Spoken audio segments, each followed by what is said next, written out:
এই লেকচারে আমরা দেখব স্ট্যাটিক মেম্বার ফাংশন। গত লেকচারে আমরা স্ট্যাটিক ভেরিয়েবলস করে নিয়েছি।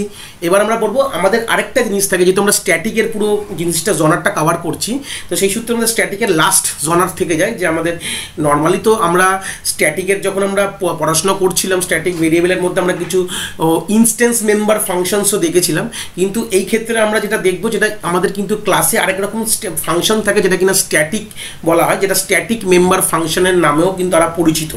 এবার স্ট্যাটিক মেম্বার ফাংশন যেটা আমি আমার ফার্স্ট লেকচারে বলেছিলাম, স্ট্যাটিক যে ক্লাসের মধ্যে চারটে জিনিস হতে পারে যেটা কিনা instance variable, static variable, instance member function এবং স্ট্যাটিক মেম্বার ফাংশনস। এগুলো কোনগুলো ছিল? আমাদের যে ডগের এক্সাম্পল দিয়েছিলাম আমি, ওখান থেকেই কিন্তু আমি এক্সাম্পল টানছি, তোমাদের জিনিসগুলো যদি সিরিয়াসে দেখো তাহলে জিনিসটাতে প্রবলেম না হবে।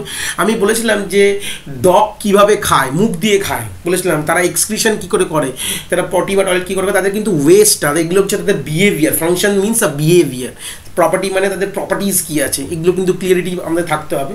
তাদের বিহেভিয়ার সে তারা কেমনভাবে ব্যবহার করছে, ঠিক আছে, এটা কিন্তু সবার জন্য এক।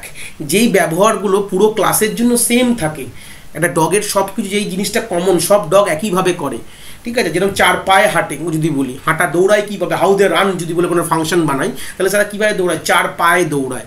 তো এই যে বিহেভিয়ার্সগুলো তারা কোনোভাবে তাদেরকে যদি আমরা লেজে যদি মানে কোনোভাবে লেজে আঘাত করি, মানে ব্যথা দিই কোনোভাবে, যে কোনো কুকুরকে তারা কিন্তু ঘেউ ঘেউ করে, মানে তারা রেগে যায়, তাহলে দ্যাটস আ বিহেভিয়ার বলতে পারে। যে কোনো কুকুরে যদি লেজে যদি আমরা পাড়া দিয়ে দেয়, ইচ্ছে করে বদমাশি করে বাচ্চারা দেখবে, বা পাড়া দিয়ে দেয় বা লেজে কেউ দিয়ে দেয়, অনেক সময় এই জিনিসগুলো আমরা দেখেছি আমাদের ডগ হ্যারাসমেন্ট হয়, তো সেই সূত্রে তারা রেগে যায় খুব, কারণ তাদের লেজটা খুব সেন্সিটিভ জিনিস থাকে, তা স্বাভাবিক কথা সে ঘেউ ঘেউ করবে। তাদের ব্যবহারটা কিন্তু সবার জন্য সেম। এরকম কোনো কুকুর পৃথিবীতে আছে?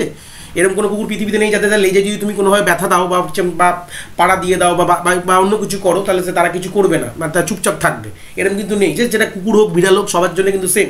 ক্যাট, ডগ সবার জন্য তাদের লেজে আঘাত দিলে তারা রেগে যায়। তো এই বিহেভিয়ারটা কিন্তু সব ডগের জন্যই কিন্তু সেম, সেটা যদি অ্যালসেশিয়ান হোক, কি ল্যাব্রাডগ হোক, কি স্ট্রিট ডগ হোক, কি পাগ হোক, যাই হোক না কেন, জার্মান শেপার্ড হোক কি যায়, কিন্তু সবারই কিন্তু লেজ কিন্তু খুব প্রিয় জিনিস। তাদের লেজে কিন্তু টেল যেটাকে বলা হয়, সেখানে কিন্তু তারা কোনোভাবে কিন্তু তারা আঘাত করলেই তারা রেগে যাবে। তো ব্যবহারটা সবার জন্য সেম। তাহলে এই ব্যবহারটা বিহেভিয়ারটাকে যদি ফাংশন হিসাবে আমরা করি, তাহলে কিন্তু বলবো এগুলো স্ট্যাটিক। এই কনসেপ্টটাকে, এই জিনিসটাকে, যেটা কিন্তু সবার জন্য সেম, সেটাকে কী বলবো, স্ট্যাটিক কথাটা বলবো আমি। এটা কিন্তু আমাদের কিন্তু বেসিক লেম্যান লজিক আমরা প্রথমেই আমরা বলে আমরা এগিয়ে যাচ্ছি। তো এবার আমরা যে ক্লেমগুলো করেছে সেই ক্লেমগুলোর ব্যাপারে কথা বলবো, যে they are qualified with the static keyword. যে ফাংশন কী করে ডিফাইন করে, তো আমরা প্রিভিয়াস লেকচারসে একটু কয়েকটা গেটার, সেটার ফাংশন ইউজ করেছিলাম। ডিসপ্লে ফাংশন কী করে ডিফাইন করে, ফাংশন কী করে বানায় সেটা কিন্তু বেসিক আমরা C+C থেকে জেনে এসেছি। হোয়াট ইজ ফাংশন কী করে লেখে, ওটা নিয়ে আমি ডিসকাস করবো না। তো সেই ফাংশনের ব্যাপারটা কিন্তু আশা করি আমরা জানি, ধরেই নিচ্ছি এখানে এই জায়গায় দাঁড়িয়ে। তো এবার কি বলছে যে এটা কিন্তু আমার প্রত্যেকটা ফাংশন, যেরকম ধরে আমরা লিখলাম ভয়েড, আমি ভয়েড লেখার পর লিখলাম সিম্পল ফাংশন লেখো ডিপস বলে একটা ফাংশন বানালাম। সিম্পল ভয়েড ডিপস, মানে রিটার্নের কোনো ব্যাপার নেই, এখানে কিছু লাইনস অফ কোড এখানে লিখেছি। যদি এই ফাংশনটাকে আমি স্ট্যাটিক কথাটা লিখেছি, তাহলে মানে বলা হবে এই ফাংশনটা স্ট্যাটিক ফাংশন হয়ে গেছে। সেটা কিন্তু কোনো অবজেক্টের না, এটা কিন্তু ক্লাসের, মানে তার যতগুলো অবজেক্ট এই ক্লাসে বিলং করে, যে ক্লাসের মধ্যে এই ডিপ ফাংশনটা লেখা হয়েছে, তাদের এই ফাংশনের বিহেভিয়ার, মানে ফাংশন মানে কি, এটা বিহেভিয়ারের কথা বলছি আমি, সবার কিন্তু সেম থাকবে, এটাই কথা বলছে। They are also called with the class member function. এদেরকে ক্লাসের মেম্বার ফাংশন বলা হয়, পার্টিকুলারলি কোনো অবজেক্টের না। এদেরকে কীভাবে ইনভোক করবো, এইসব ফাংশনগুলোকে আমরা গত লেকচারসে দেখেছিলাম। ফাংশন কী করে কল করবো, অবজেক্ট দিয়ে কল করছিলাম।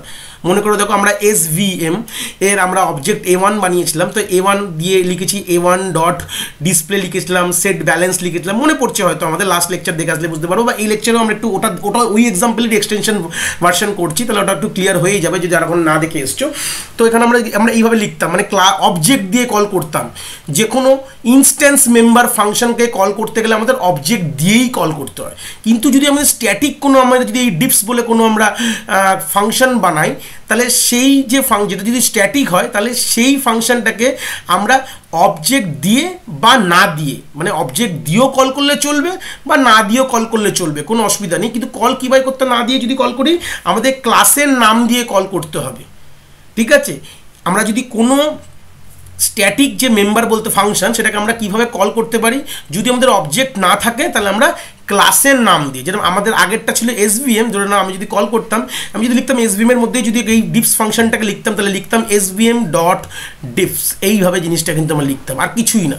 মানে আমরা ক্লাসের নাম দিয়ে আমরা কি করব, স্ট্যাটিক ফাংশনকে কল করব, ঠিক আছে। অবজেক্ট যদি অ্যাভেলেবেল থাকে অবজেক্ট দিয়েও কল করতে পারো, তাতে কোনো যায় আসে না। বাট আমরা কিন্তু যখনই আমরা করবো ডট দেবো না, আমরা এখানে কিন্তু ওই স্কোপ রেজলিউশন বা আমরা বলতে পারি মেম্বারশিপ অপারেটর দিয়ে কল করবো, ডট দিয়ে কল করবো না। ডট দিয়ে জাভাতে কল করা যায়, সেই সূত্রে আমাদের এখানে মেম্বারশিপ অপারেটরটা দিতে হবে, বা আমাদের স্কোপ রেজলিউশন যেটা তুমি বলতে পারো, এই অপারেটর দিয়ে আমরা কল করবো আমাদের স্ট্যাটিক কাকে, স্ট্যাটিক মেম্বার ফাংশনকে, ঠিক আছে।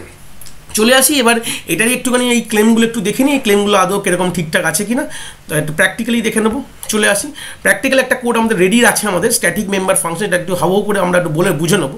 ওপরগুলো তো আশা করি প্রিভিয়াস থেকে দেখে এসেছি, একই ক্লাস এখানে ছিল, আগের ক্লাসের নাম ছিল SVM, এখানে SVM দেবো না, এখানে SVF দিয়ে দেবো, স্ট্যাটিক মেম্বার ফাংশন। SVF করে দিলাম, আমরা সিম্পল চেঞ্জেসের মধ্যে রাখলাম।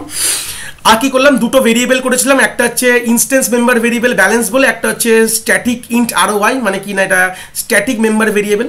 এখানে একটা ফাংশন লিখেছি যেটা কিনা সেট ব্যালেন্স বলে, আমরা জানতাম যে আমাদের ইনস্ট্যান্স ভেরিয়েবলকে ভ্যালু সেট করতে হয়, মানে আমাদের যে ভ্যালু ইনিশিয়ালাইজ করতে গেলে দুটো পদ্ধতি আছে, একটা হচ্ছে সেটার ফাংশন দিয়ে করতে পারি বা কনস্ট্রাক্টর দিয়ে করতে পারি। কনস্ট্রাক্টর আমরা নেক্সট লেকচার থেকে অনওয়ার্ডস দেখবো আমরা, বাট এই লেকচারসে আমরা সেটার ফাংশন ইউজ করে তাদের তার যে অবজেক্টের প্রত্যেকটি অবজেক্টের এই ব্যালেন্স বলে ভেরিয়েবল আছে, যেটা আমরা গত লেকচারসেও দেখে এসেছি। তো এই ভ্যালুগুলো কী করে ইনিশিয়ালাইজ করবো, যে অবজেক্ট তৈরি করবো তার যখন কল করবে এই ব্যালেন্স ফাংশনটাকে, অটোমেটিক সে ভ্যালু যে পাস করবে সেটা ইনিশিয়ালাইজ হয়ে যাবে তার ব্যালেন্স ভেরিয়েবলের মধ্যে। এখানে আমি কি করেছি, আমি স্ট্যাটিক কি করেছি, স্ট্যাটিক আমি একটা ROI ডিসপ্লে বলে একটা ফাংশন তৈরি করেছি। এই যে দেখতে পাচ্ছ, আমরা এই থিওরি থেকে যখন প্র্যাকটিক্যালে যখন মুভ করলাম, আমি বলেছিলাম যে কোনো ফাংশনের আগে যদি স্ট্যাটিক কথাটা লিখে দিই তাহলে কিন্তু সেই ফাংশনটা স্ট্যাটিক ফাংশন হয়ে যাবে। অবভিয়াসলি এই সবগুলো কিন্তু আমি পাবলিকের মধ্যেই লিখছি, মানে বাইরে থেকে অ্যাক্সেসেবল। তো সেই সূত্রে দাঁড়িয়ে যেই আমি এখানে লিখলাম স্ট্যাটিক ব্যালেন্স ROI, মানে রেট অফ ইন্টারেস্টটা ডিসপ্লে করার জন্য আমি এখানে স্ট্যাটিক বলে একটা মেম্বার ফাংশন নিয়েছি। দেখো আমি এক্সাম্পলে বোঝাচ্ছি, আমি ওখানে কুকুরের এক্সাম্পল দিলাম, লেজে করলে তারা রেগে যায়, তো আমি এটা এক্সাম্পল নিচ্ছি যে বোঝানোর জন্য যে আমাদের স্ট্যাটিক মেম্বারকে ফাংশনে কল কী করে করবো। আমি একদম সিম্পল ঘটনা, আমরা মেন থেকে কল কী করে করবো, এটা হচ্ছে আমাদের মেন আইডিওলজি, ভালো কথা। তো অবভিয়াসলি আমাদের কি স্ট্যাটিক করার জন্য আমি কল কী করবো, সিম্পল এখানে কী কাজ ওয়ার্কিং করেছি, ROIটাকে ডিসপ্লে করেছি। আমি গত লেকচারে যে ভিডিওটা ছিল সেখানে আমি একটা ব্যালেন্সের মধ্যেই দুটো ডিসপ্লে করেছিলাম, জাস্ট এখানে চেঞ্জ কী আছে, আমি দুটো সেপারেট ফাংশন করে দিয়েছি। এই স্ট্যাটিক এই ভয়েড ROI ডিসপ্লেতে কী হবে, শুধু ROIটা ডিসপ্লে হবে, আর ভয়েড ব্যালেন্স ডিসপ্লেতে কী হবে, এটা কিনা একটা ইনস্ট্যান্স মেম্বার ফাংশন, যেটা কিনা অবজেক্ট ছাড়া কল করাই যাবে না, তো সেটাকে ডিসপ্লে করতে হলে আমাদের অবজেক্ট লাগবে, আর এখানে শুধু ব্যালেন্সটা ডিসপ্লে করেছি, দুটো আলাদা সেপারেট ফাংশনে করে দিয়েছি।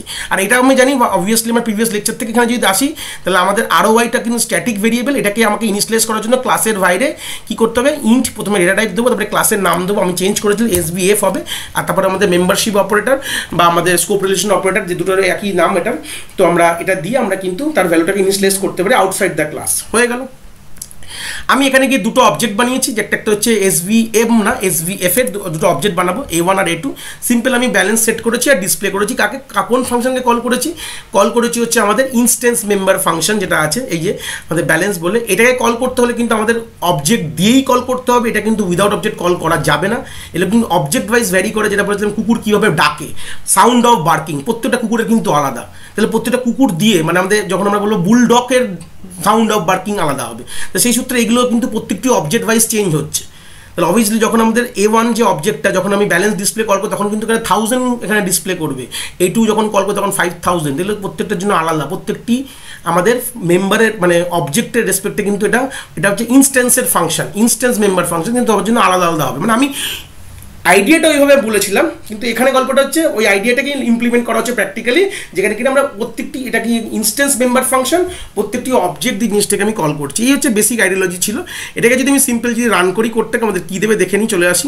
দেখো আমাদের দুটোই ব্যালেন্স দিয়েছে, আমাদের যেহেতু A1 ফার্স্ট কল করেছিলাম 1000 দিয়েছে, আর A2 কল করেছিলাম আমাদের 5000 দিয়েছে, এটুকু কিন্তু আমরা বুঝে গেছি। এবার আমাদের টার্গেট হচ্ছে আমাদের এই স্ট্যাটিক মেম্বার যে ফাংশনটা সেটাকে কল করার আমাদের মেন আইডিওলজিটা আমাদের এখানে ইমপ্লিমেন্ট করব। তো চলে আসলাম, আমি কি বলেছিলাম, আমাদের অবজেক্ট দিয়ে বা অবজেক্ট ছাড়াও আমরা কল করতে পারি। প্রথমে অবজেক্ট দিয়ে কল করে দেখি, তাহলে A1 ডট আমাদের যে ROI ডিসপ্লেটাকে ক্লিক করি, হয়ে গেল, সেমিকোলন দিয়ে দিলাম। এটাকেই আমরা যদি A2 ডট করবো, প্রথমে আগে অবজেক্ট দিয়ে দেখবো যে আসছে কিনা, তারপর হচ্ছে আমাদের অবজেক্ট ছাড়া দেখবো। দেখো আমাদের তো ROI ডিসপ্লে ভ্যালুতে একই হবে, দুটোরই 3 দেখাবে, আমাদের 3 আছে এখানে, যে দেখতেই পাচ্ছ। তাকে দেখি এটা হচ্ছে কিনা, চলে আসি, কম্পাইল করে রান করে দেখি এটা আদৌ সাকসেসফুলি হচ্ছে কিনা, চলে আসি। দেখো আমাদের কিন্তু 3 দুটোই ঠিকই আছে, আমাদের হচ্ছে অবজেক্ট দিয়ে কল করলে হবে, যেটা বলেছিল উইথ আর উইদাউট আমাদের হয়েছে। এবার উইদাউট হলে কি হবে, উইদাউট হলে আমি কি বলেছিলাম, এখানে আমাদের সিম্পল প্রথমে আমাদের ক্লাসের নাম লিখবো, ক্লাসের নাম কি আছে SNF, তারপরে আমাদের কি দিতে হবে, দুটো মেম্বারশিপ অপারেটর বা স্কোপ রেজলিউশন অপারেটর দেবো। তো সেই সূত্রে আমরা এখানেও দিলাম SMF, তারপরে হচ্ছে দুটো মেম্বারশিপ অপারেটর দিয়ে দিলাম। এবার এটাকে ডিসপ্লে করে দেখি আদৌ আবার 3 আসছে কিনা, কম্পাইলার রান করবো, চলে আসলাম, করে দেখো আসছে কিনা। দেখো এখানেও আমরা কিন্তু 3 আসছে। তাহলে দুটো পদ্ধতিই শিখলাম, যে আমাদের অবজেক্ট দিয়েও আমাদের স্ট্যাটিক আমাদের ফাংশনকে কল করতে পারি, এবং অবজেক্ট ছাড়া কি করে কল করব, মানে অবজেক্ট যদি নাও থাকে তাহলে কীভাবে কল হবে, ক্লাসের নেম দিয়ে ডাইরেক্ট আমি কল করতে পারি। জাভাতে আমরা ক্লাসের নেম ডট দিয়ে কল করে দিই, আর C++-এ কী হয়, জাভা তারপরে আমাদের এই জাভা বলছি আমাদের ক্লাসের নাম, তারপর আমাদের স্কোপ রেজলিউশন বা মেম্বারশিপ অপারেটর দিয়ে আমাদের কল করতে হয়, আর কিছু না। এবার এখানে একটা করার পর আমরা একটা দেখি একটা ছোটো এক্সপেরিমেন্ট করতে পারি কিনা। যদি আমরা এখানে দেখো আমাদের স্ট্যাটিক ফাংশনসের মধ্যে আমরা ইউজ করেছি, মানে এই ফাংশনের মধ্যে ইউজ আছে কি কি ইউজ আছে, আমাদের স্ট্যাটিক ভেরিয়েবলটাকে আমি ডিসপ্লে করেছি, মানে ROI-টা স্ট্যাটিক ভেরিয়েবল যেটা ওপর থেকে আমরা দেখতে পাচ্ছি। এই স্ট্যাটিক ফাংশনের মধ্যে কি আমি চাইলে কি এখানে ব্যালেন্সটাকে, মানে যেটা নন স্ট্যাটিক ভেরিয়েবল বা মেম্বার ইনস্ট্যান্স মেম্বার ভেরিয়েবল যেটা আছে সেটা কি অ্যাক্সেস করতে পারো, মানে এই স্ট্যাটিক ফাংশনটা কি একটা নন স্ট্যাটিক ভেরিয়েবলকে অ্যাক্সেস করতে পারবে। এক্সপেরিমেন্ট করে দেখি এটা সাকসেসফুল হয় কি না। চলে আসি, কম্পাইল করি, সঙ্গে সঙ্গে এরার দিয়ে দিয়েছে। এরারটা ভালো করে পড়ে নিই, ইম্পর্টেন্ট জিনিস। এরারটা কি দিয়েছে দেখো, আমাদের এখানে বলে দিচ্ছে যে invalid use of member SVM balance is in static function. তাহলে এখানে একটা বড় জিনিস শিখে গেলাম আমরা, খুব ইম্পর্টেন্ট জিনিস, যে স্ট্যাটিক ফাংশনের মধ্যে আমরা কিন্তু কোনোদিন নন স্ট্যাটিক ভেরিয়েবলকে ইউজ করতে পারি না। খুব বড় জিনিস শিখেছি, খুব ইম্পর্টেন্ট জিনিস। যে কোনো স্ট্যাটিক ফাংশনের মধ্যে আমরা সবসময় স্ট্যাটিক ভেরিয়েবলকেই ইউজ করতে পারি, মানে স্ট্যাটিকের মধ্যে স্ট্যাটিকই হতে হবে, নন স্ট্যাটিক হলে কিন্তু আমাদের হবে না। এটা হচ্ছে সব থেকে বড় জিনিস, এটা আমরা এখান থেকে কিন্তু শিখে গেলাম। তো এবার এটা যদি কম্পাইল করি, এটা কিন্তু আরামসে কম্পাইল হবে, আর কিছু ব্যাপার নেই, আমাদের সব কিছু যেমন সেম আমাদের আউটপুট আসলে সেরকম আউটপুট আসবে। তো আশা করি আমরা স্ট্যাটিক মেম্বার ফাংশনটা বুঝতে পেরেছি।